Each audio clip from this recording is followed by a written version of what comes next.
Hello everyone. आज के session में हम आपके लिए 30 ऑब्जेक्टिव क्वेश्चंस लाए हैं सॉइल साइंस के, जो कि वेरियस कम्पिटिटिव एग्जाम्स के लिए बहुत ही इंपॉर्टेंट हैं। आइए देखते हैं। फर्स्ट क्वेश्चन पे आते हैं। Run of mainly causes. अपवाह मुख्य रूप से होता है। किस कारण से होता है? या रन ऑफ मेनली क्या कॉज करता है हम लोगों का? विंड इरोजन पहला ऑप्शन, दूसरा ऑप्शन है स्ट्रीम बैंक इरोजन, तीसरा ऑप्शन है गली इरोजन या फिर ग्लेशियर इरोजन। तो पहले समझ लीजिए रन ऑफ क्या होता है। रन ऑफ होता है हम लोगों का हॉरिजॉन्टल मूवमेंट ऑफ वाटर। जब हम लोगों की रेनफॉल होती है तब पहले जब वर्षा होती है हम लोगों की, तो जो रेनफॉल में वाटर जो हम लोगों का आता है तो पहले इन्फिल्ट्रेट हो जाता है सॉइल के अंदर। सॉइल के अंदर जब इन्फिल्ट्रेट हो जाता है, जब सॉइल हम लोगों की सेचुरेट हो जाती है, पूरी संतृप्त हो जाती है, ये हम लोगों की रेनफॉल हो रही है सॉइल में, तो पहले तो वाटर इन्फिल्ट्रेट कर जाता है। जब सॉइल सेचुरेट कंडीशन में आ जाती है, संतृप्त हो जाती है, तब हम लोगों का जो वाटर है वो हॉरिजॉन्टल मूव करने लगता है। इसी हॉरिजॉन्टल मूव को रन ऑफ कहते हैं, रन ऑफ वाटर। तो ये इसका करेक्ट ऑप्शन कौन सा होगा? Wind erosion, stream bank erosion? नहीं, इसका करेक्ट ऑप्शन है गली इरोजन। जो हम लोगों का रन ऑफ है वो मेनली क्या कॉज करता है? Gully erosion.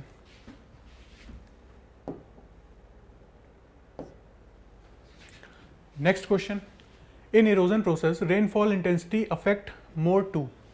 अपर्दन प्रक्रिया में वर्षा की तीव्रता अधिक प्रभावित करती है। क्या प्रभावित करती है? अगर वर्षा हम लोगों की तीव्र हो रही है, तीव्र गति से हो रही है, तो हम लोगों की सॉइल में क्या प्रभाव आएंगे? सॉइल का डिटैचमेंट होगा, मिट्टी की टुकड़ी, सॉइल ट्रांसपोर्टेशन, मृदा परिवहन होगा, या सॉइल डिपोजिशन होगा, मिट्टी का जमाव, या फिर सरफेस क्रीप। Last option. जब रेनफॉल इंटेंसिटी यानी वर्षा की तीव्रता, जब ज़्यादा तीव्र वर्षा होगी तो हम लोगों की सॉइल डिटैचमेंट ज़्यादा होगी। जब वर्षा हम लोगों की धीमे इंटेंसिटी उसकी स्लो होगी, तब सॉइल का डिटैचमेंट धीरे होगा। तो हम लोगों का फर्स्ट ऑप्शन ये इसमें राइट है। नेक्स्ट क्वेश्चन पे चलते हैं। Soil erosion due to water is more dominating in. जल के कारण मृदा अपरदन का अधिक होता है। जल के कारण मृदा अपरदन कहाँ पर ज़्यादा होता है? Arid zone first option, second option is semi arid zone, third is humid region and fourth is desert region. अब आपसे पूछा गया है जल के कारण, और आपको ऑप्शन कौन से दे रहा है? Arid zone, semi arid zone, humid region और डेजर्ट रीजन। अब आपको इसमें देख के लग रहा होगा कि एरिड जोन में हम लोगों की वाटर बहुत ही कम पाया जाता है, रेनफॉल भी वहाँ पे बहुत कम होती है। सेमी एरिड जोन में भी यही होता है, रेनफॉल इंटेंसिटी बहुत कम होती है, हम लोगों की रेनफॉल यहाँ पे बहुत कम पाई होती है। डेजर्ट रीजन भी, सूखे क्षेत्र, यहाँ पर भी हम लोगों की वाटर बहुत कम पाया जाता है। तो इसमें क्वेश्चन में सीधे पूछ रहा है वाटर से जो इरोजन जहाँ पे ज़्यादा होता है, तो आपका जो ऑप्शन बच रहा है वो है ह्यूमिड रीजन। ह्यूमिड रीजन्स में हम लोगों के जो एनुअल रेनफॉल होती है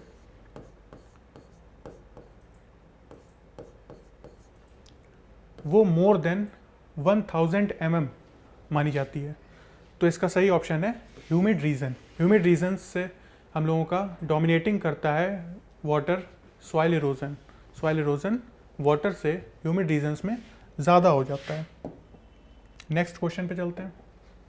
rill erosion takes place after. रिल अपर्दन के बाद होता है। वाटर जो सॉइल इरोजन हम लोगों का होता है वो वाटर से होता है। उनके भी हम लोगों के कई प्रकार होते हैं, कई टाइप्स होते हैं, जिसमें से एक होता है rill erosion, splash erosion, sheet erosion. देखिए ये होता है splash erosion, sheet erosion, gully erosion और रिल इरोजन। ये तीनों हमारे वाटर से होने वाले सॉइल इरोजन हैं। तो इसमें पूछ रहा है क्वेश्चन में रिल इरोजन टेक्स प्लेस आफ्टर। रिल इरोजन किस इरोजन के बाद होता है? तो सबसे पहला हम लोगों का वाटर से जो इरोजन होता है वो होता है splash erosion. First erosion is splash erosion. Then उसके बाद कौन सा होता है? उसके बाद होता है शीट इरोजन। अब जब शीट इरोजन हो जाता है उसके बाद बारी आती है रिल इरोजन की। तो इस क्वेश्चन का आंसर होगा शीट इरोजन। शीट इरोजन के बाद हम लोगों का रिल इरोजन होता है। अब रिल इरोजन में एक और चीज़ पूछता है कि फिंगर लाइक स्ट्रक्चर्स हम लोगों के कहाँ बनते हैं। हम लोगों की फील्ड पे, जो सॉइल पे जब हम लोगों के फिंगर लाइक स्ट्रक्चर बनने लगते हैं तो उस इरोजन को हम लोग कहते हैं रिल इरोजन। फिंगर लाइक स्ट्रक्चर जो हम लोगों के जब ज़्यादा हो जाते हैं, ज़्यादा उनका गैप ज़्यादा बढ़ जाता है, उनमें ज़्यादा वाइड हो जाते हैं, वो ज़्यादा बड़े हो जाते हैं, तब उनको हम लोग गली इरोजन भी कह देते हैं। देन रिल इरोजन के अगर आपसे पूछा जाए रिल इरोजन के बाद कौन सा आता है, तो वो होता है gully erosion. Next question, the saltation mechanism is associated to. ये मैकेनिज्म सॉल्टेशन जो है हम लोगों की, ये मैकेनिज्म किससे एसोसिएट है? वाटर इरोजन, विंड इरोजन, रिल इरोजन या गली इरोजन? तो वाटर इरोजन तो हम लोगों ने देख लिए, इस पहला होता है स्प्लैश, फिर होता है शीट, फिर होता है रिल एंड देन गली। अब ये सॉल्टेशन जो मैकेनिज्म है, ये हम लोगों की सॉइल इरोजन होती है बाय विंड। बाय विंड से हम लोगों की होती है कौन कौन सी? पहली होती है सस्पेंशन, दूसरी होती है saltation and then surface creep. तो ये हम लोगों की सॉल्टेशन के बारे में पूछ रहा है। सॉल्टेशन मैकेनिज्म किससे एसोसिएट करती है? तो वाटर तो नहीं है, इसका सही ऑप्शन है विंड इरोजन। विंड इरोजन के अंदर ये आती है मैकेनिज्म सॉल्टेशन। नेक्स्ट क्वेश्चन पे चलते हैं। Bunds are constructed for control of soil erosion at a slope of. ढलान पर मिट्टी के कटाव के नियंत्रण के लिए बांधों का निर्माण किया जाता है। कितने % ढलान होगी हम लोगों की सॉइल में, मृदा में, तब हम लोग कितने स्लोप पे हम लोग बंड्स का निर्माण करते हैं? हम लोग बंड्स बनाकर उनका रोकथाम करते हैं। बंड्स हम लोग कैसे बनाते हैं? या तो कोई हम लोग वेजिटेटिव ग्रोथ वहाँ पे कर देते हैं जिससे वहाँ पे सॉइल इरोजन कम हो। तो अगर हम लोगों की फील्ड की स्लोप 10 to 15% है स्लोप, तब हम लोग करेंगे बंड्स बनाएंगे, या फिर 2 से 10%, या फिर 20 से 30%, या 25 से 30%। तो इसका सही ऑप्शन जो है वो है 2 से 10% इज़ द राइट आंसर। इतना स्लोप होगा तो हम लोग बंड्स बनाकर सॉइल इरोजन रोकते हैं। Major plant available water in soil is. मिट्टी में उपलब्ध प्रमुख पौधे का जल है, कौन सा है? Capillary water, gravitational water, hygroscopic water, none of these. ये तीनों हम लोगों के जो ऑप्शंस दिए हैं वो सॉइल मॉइस्चर कांस्टेंट हैं। तो इसमें से कौन सा हम लोगों का प्लांट के लिए वाटर अवेलेबल होता है? First option is the right answer. Capillary water हम लोगों का होता है, वो सबसे ज़्यादा अवेलेबल होता है वाटर के लिए, ना ही ग्रेविटेशनल वाटर, ना ही hygroscopic water. Plant available water in soil is held between potential of. जो हम लोगों का प्लांट पे वाटर अवेलेबल होता है, प्लांट के लिए, हम लोगों के पौधों के लिए जो उपलब्ध जल होता है, उसकी क्षमता कहाँ से, उसकी रेंज कहाँ तक होती है, उसके प्रेशर हम लोगों के ऑप्शन में दिए हैं। डिफरेंट प्रेशर होते हैं जो अवेलेबल होते हैं हम लोगों के। फर्स्ट ऑप्शन है 0 to 20 bar, 1 to 15 bar, 1/3 to 15 bar and then 1/2 to 20 bar. इसका सही ऑप्शन है 1/3 to 15 बार। यहाँ पे इस प्रेशर पे प्लांट को हमारे वाटर अवेलेबल होता है।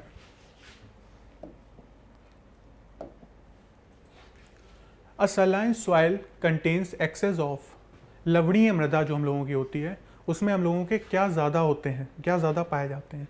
सलाइन सॉइल में हम लोगों के सॉल्ट का कंसंट्रेशन सबसे ज़्यादा होता है। तो इसका सही आंसर है salts. Salts is the right answer. लवणीय मृदा में अधिकता होती है सॉल्ट्स की।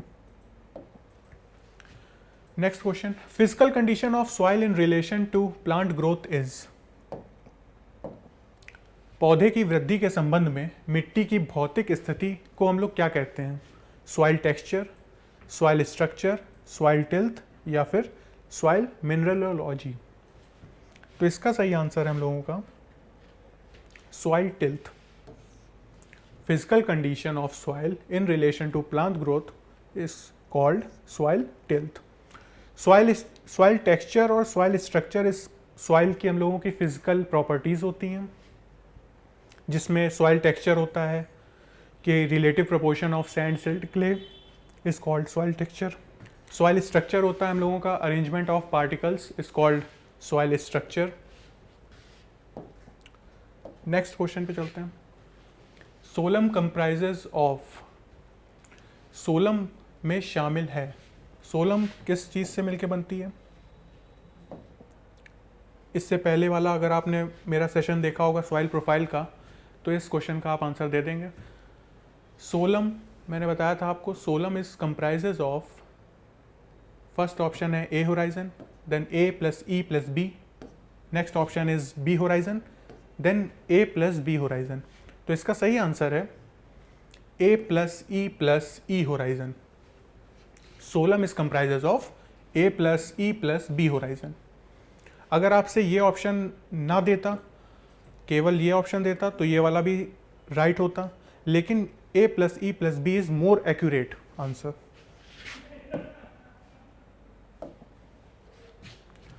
नेक्स्ट क्वेश्चन है हमारा, vertical section of soil from surface to parent material is termed as. ये भी हमारा प्रीवियस सेशन से क्वेश्चन है कि हमारा सतह से लेकर जो मिट्टी के ऊर्ध्वाधर खंड को कहा जाता है vertical section of different Horizons, अलग अलग संस्तर सरफेस से लेके नीचे बेड रॉक तक, उसको क्या कहते हैं? रिगोलिथ, सोलम, पेडॉन या फिर सॉइल प्रोफाइल. तो इसका सही आंसर है soil profile. Relative proportion of sand, silt and clay is in soil is called. मिट्टी में बाल गाद चिकनी मिट्टी का अपेक्षित अनुपात कहलाता है soil structure, soil profile, soil texture या सॉइल होराइजन्स. इसका सही आंसर है soil texture. Relative proportion of sand, silt, clay. अगर आपने एक मिट्टी ले ली, उसमें आपको देखना है कि किसका परसेंटेज कितना है, कितना परसेंट सैंड का है, कितना सिल्ट का है, कितना क्ले का है, तो फिर आप उसकी प्रॉपर्टी को कहेंगे soil texture. Is the right answer. Next question देखते हैं. Soil colour is measured by. जो हम लोगों के सॉइल के डिफरेंट कलर्स होते हैं वो हम लोग किससे मेज़र करते हैं? फर्स्ट ऑप्शन दिया है litmus paper, second is Munsell colour chart, third is tensiometer, fourth is chromatography. तो इसका सही ऑप्शन है Munsell soil colour chart.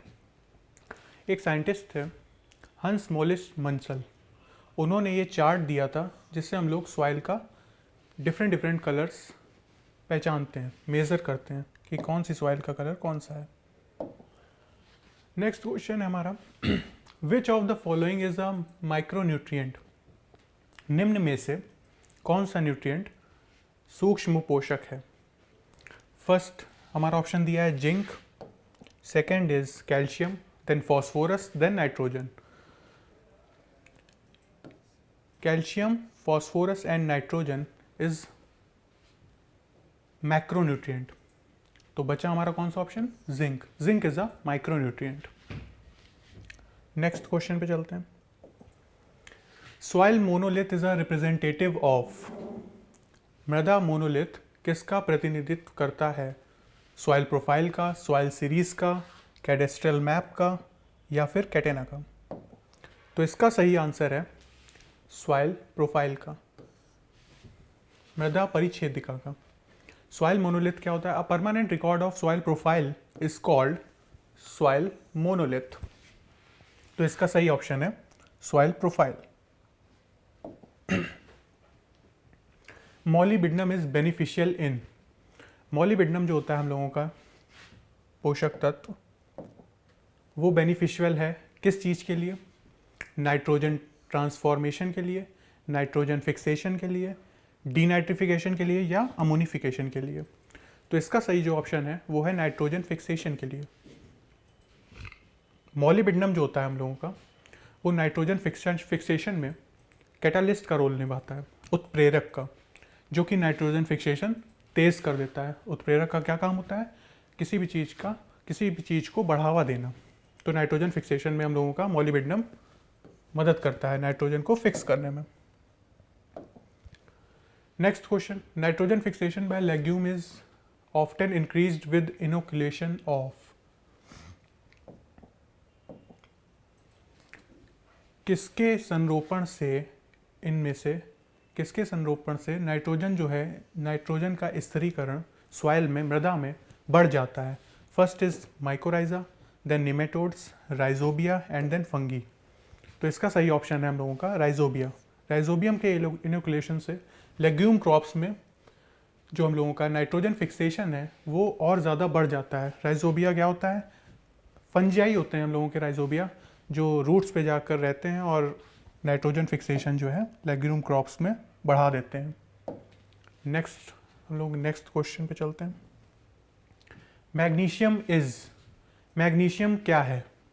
Primary nutrient है, सेकेंडरी न्यूट्रिएंट है, या फिर माइक्रो न्यूट्रिएंट है, या फिर मेजर न्यूट्रिएंट है? तो हम लोगों के इस न्यूट्रिएंट से काफ़ी क्वेश्चंस पूछे भी जाते हैं, तो इम्पॉर्टेंट है, आप कहीं नोट कर लीजिएगा।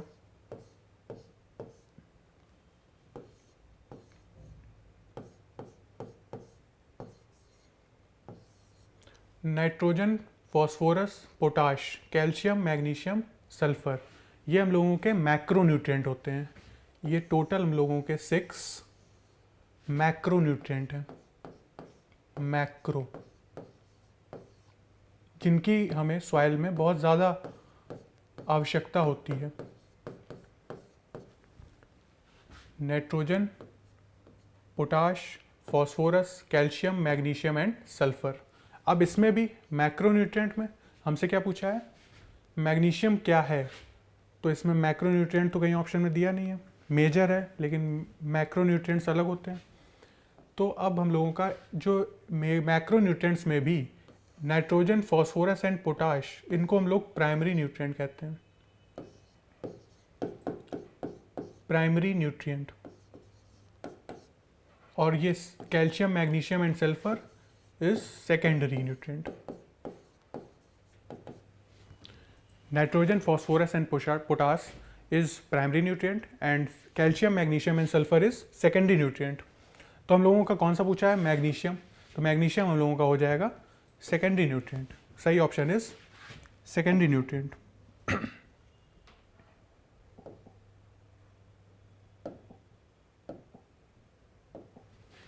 नेक्स्ट हम लोगों का है land capability classes 5 is suitable for.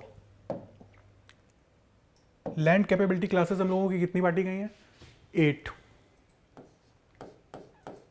इसमें हम लोगों को पूछा कौन सा है? 5th। तो हम लोगों की 5th में ऑप्शन कौन सा दिया है? वीट कल्टीवेशन के लिए, फ्रूट कल्टीवेशन के लिए, या पास्चर एंड ग्रेजिंग के लिए, चारगाह और चराई के लिए, या फिर वेजिटेबल कल्टीवेशन के लिए। तो इसका सही हम लोगों का ऑप्शन है pasture and grazing. Land capability classes 5 में हम लोग पास्चर एंड ग्रेजिंग करते हैं, क्योंकि यहाँ पे स्लोप इतना होता है कि हम लोगों का किसी भी चीज़ का कल्टीवेशन करना बहुत ही ज़्यादा मुश्किल होता है। तो हम लोग क्या करते हैं वहाँ पे? पास्चर एंड ग्रेजिंग, चरगाह बनाते हैं, या तो हम लोग जानवर को चराते हैं वहाँ पे। नेक्स्ट क्वेश्चन हम लोगों का decomposition of organic matter produces. कार्बनिक पदार्थों के अपघटन से उत्पन्न होता है, क्या उत्पन्न होता है? पहला है ह्यूमिक एसिड, दूसरा perchloric acid, sulphuric acid and then hemipinic acid. तो इसका सही ऑप्शन है ह्यूमिक एसिड। ऑर्गेनिक मैटर के डिकम्पोजिशन से ह्यूमिक एसिड उत्पन्न होता है, प्रोड्यूस करता है। नेक्स्ट है हमारा black cotton soil are dominated by. Black cotton soil होती है हम लोगों की, उसमें क्या ज़्यादा पाया जाता है? काली कपास मिट्टी में अधिकतर क्या पाया जाता है? Montmorillonite, illite, calcite and kaolinite. तो इसका सही ऑप्शन है मॉन्ट मोरिलोनाइट। इसकी अधिकता होती है हम लोगों की काली कपास मिट्टी में। The phenomenon of the attraction between like molecules is called. Like molecules के अट्रैक्शन को हम लोग क्या कहते हैं? समान अणुओं के बीच आकर्षण की घटना कहलाती है। समान अणु मतलब अगर हम कहें कि सैंड पार्टिकल है हम लोगों का और वो उसको अट्रैक्ट कर रहा है सैंड पार्टिकल, दूसरा भी पार्टिकल सैंड ही है, तो हम लोग लाइक मॉलिक्यूल्स कह देते हैं इनको कि ये एक जैसे हैं। अब जब सैंड क्ले के पार्टिकल को अट्रैक्ट करेगा तो ये डिफरेंट मॉलिक्यूल्स हो गए। जब सेम मॉलिक्यूल्स आपस में एक दूसरे को अट्रैक्ट करते हैं तब उसको क्या कहते हैं? तो यही उसमें पूछ रहा है, तो उसको कहते हैं कोहेजन। जब डिफरेंट मॉलिक्यूल्स आपस में अपने आपस को एक दूसरे को अट्रैक्ट करते हैं तब उसको क्या कहते हैं? तब उसके लिए हम लोग वर्ड देते हैं एडिशन।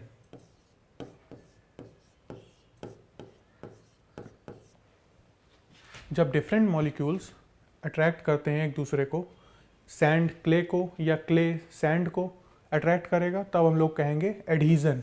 जब सेम मॉलिक्यूल्स यानी सैंड सैंड को करेगा अट्रैक्ट या क्ले क्ले को पार्टिकल को करेगा तब उसको क्या कहेंगे? Cohesion. Next, the primary objective of using mulch is. गीली घास का उपयोग करने का प्राथमिक उद्देश्य है।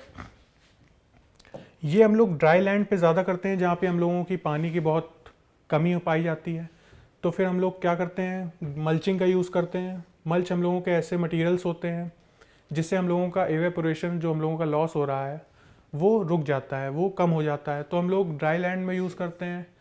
तो इसका बेसिक पूछा है कि बेसिक ऑब्जेक्टिव क्या है, इसको उपयोग करने का हम लोगों का जो प्राथमिक उद्देश्य है वो क्या है?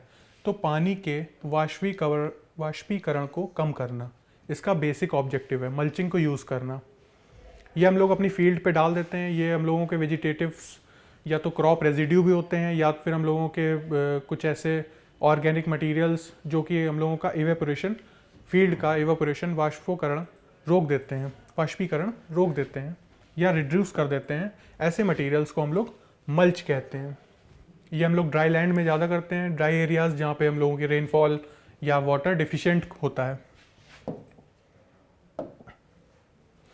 नेक्स्ट है, which one of the following is mineral is least weatherable in soil. मृदा में सबसे कम टूटने वाला जो हम लोगों का खनिज है वो कौन सा होता है? तो पहला ऑप्शन है olivine, quartz, calcite and biotite.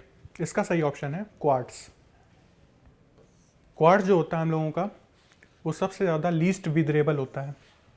इसका टूटना सबसे ज़्यादा कठिन होता है।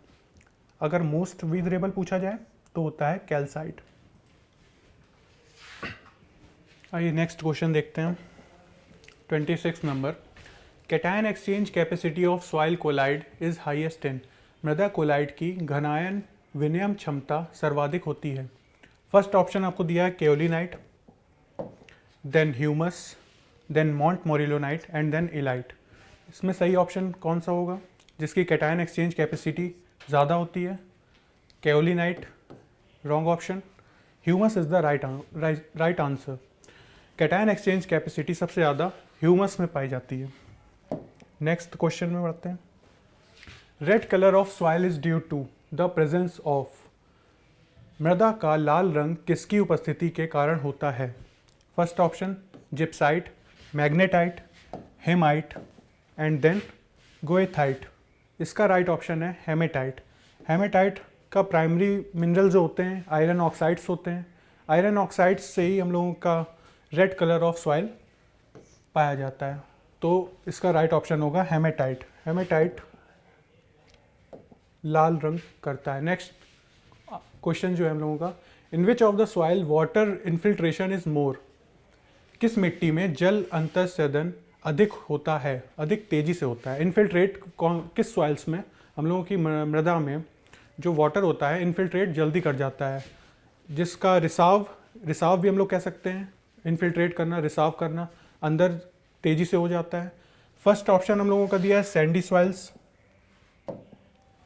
Loamy soils, clay soils and then all of these. अब रिसाव हम लोगों के सॉइल्स में उसी में पानी का रिसाव ज़्यादा होगा जिस सॉइल्स में पोर स्पेस कम होंगे। पोर स्पेस यानी छिद्र हम लोगों के किस सॉइल में सबसे ज़्यादा पाए जाते हैं? क्ले सॉइल्स में। तो वाटर होल्ड जो हम लोगों का कर लेगा, क्ले सॉइल्स में सबसे ज़्यादा होल्ड कर लेगा वाटर, तो ये ऑप्शन तो गलत हो गया। लोमी सॉइल में क्ले सॉइल से थोड़े से कम पोर स्पेस पाए जाते हैं, लेकिन सैंडी सॉइल से ज़्यादा पाए जाते हैं, तो इसमें भी वाटर होल्ड कर लेगा। अब इसमें पूछा है वाटर का रिसाव, इनफिल्ट्रेट किस में कर जाते हैं, तो इसका करेक्ट ऑप्शन होगा सैंडी सॉइल। सैंडी सॉइल्स में हम लोगों के सबसे ज़्यादा वाटर जो है इनफिल्ट्रेट सबसे तेज़ी से कर जाता है। Next, B horizon is, B संस्तर है, बी संस्तर का दूसरा नाम इसमें पूछा गया है, क्या होता है? Alluvial horizon. फर्स्ट दिया है एलुवियल, देन एलुवियल होराइजन, ये वाला हम लोगों का ए संस्तर कहलाता है, ये वाला option, second option. Then organic horizon, इसको हम लोग ओ होराइजन के नाम से जानते हैं, तो ये ऑप्शन भी रॉन्ग हो गया। देन बेड रॉक, ये वाला ऑप्शन जो होता है, इस वाले को होराइजन को हम लोग कहते हैं संस्तर को आर संस्तर, तो ये वाला भी ऑप्शन हम लोगों का रॉन्ग हो गया। जो लेफ्ट ऑप्शन बचा वो बचा एलुवियल होराइजन, इसको हम लोग दूसरे नाम से जानते हैं बी संस्तर, ये first option is right option. Active soil forming factors are, सक्रिय मिट्टी बनाने वाले कारक हैं, कौन से ऑप्शन हैं देखिए? Parent material, topography, time, climate and vegetation. Parent material हम लोग जानते हैं क्या होते हैं सॉइल फॉर्मिंग के। पेरेंट मटेरियल होते हैं हम लोगों के रॉक्स एंड मिनरल्स, जिनके टूटने से ही हम लोगों की मृदा बनती है। तो लेकिन इसमें पूछा है एक्टिव सॉइल फॉर्मिंग फैक्टर्स, जो हम लोग देख सकते हैं, चट्टानों को टूटते हुए हम लोग नहीं देख सकते हैं। एक्टिव सॉइल फॉर्मिंग फैक्टर्स में हम लोगों का यही क्वेश्चन में घुमा के पूछा है कि एक्टिव फॉर्मिंग फैक्टर्स बताइए, तो इसका सही ऑप्शन होगा क्लाइमेट एंड वेजिटेशन। विंड से हम लोगों की जानते हैं हम लोग हवा, रेनफॉल, वर्षा, यही सब फैक्टर्स होते हैं जिनसे हम लोग देख सकते हैं सॉइल, मृदा का निर्माण होते हुए, तो उसी को हम लोग कहते हैं एक्टिव सॉइल फॉर्मिंग फैक्टर्स, सक्रिय मिट्टी बनाने के कारक। तो इसका सही ऑप्शन है fourth option, climate and vegetation. Thanks for watching, ये सेशन आपका यहीं पे ख़त्म होता है। नेक्स्ट सेशन में हम लोग मिलेंगे नेक्स्ट टॉपिक के साथ। Thank you so much.